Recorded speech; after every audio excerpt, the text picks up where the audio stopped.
ستاسو مخکې زه داسې یو حدیث بیانول غواړم چې هغه زموږ ستاسو په تصور کې هم دغه فضیلت نسي راتللی چې دا څومره عظیم فضیلت والا حدیث دی.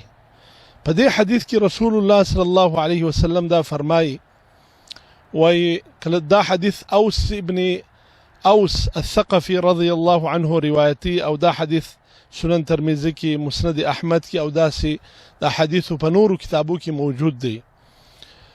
نبی علیه السلام فرمایي چې من اغتسل يوم الجمعة، من غسل يوم الجمعة واغتسل وبكر وابتكر ومشى ولم يركب ودنا من الإمام فاستمع له وأنصت.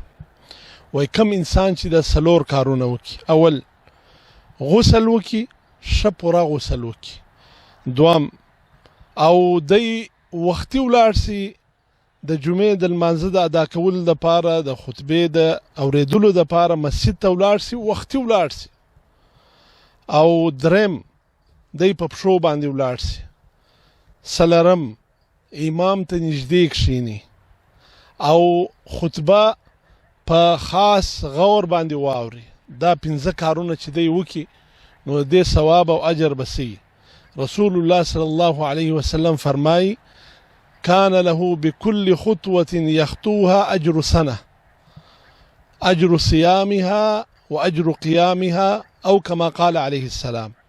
دا هر قدم چې د مسجد خواته اخیستی دی، دته به داغه قدم په بدله کې دونه ثواب او اجر ملاویږي کله یو کال چې د روژې نیولې دي او یو کال د قیام اللیل د شپې عبادت کړی دی.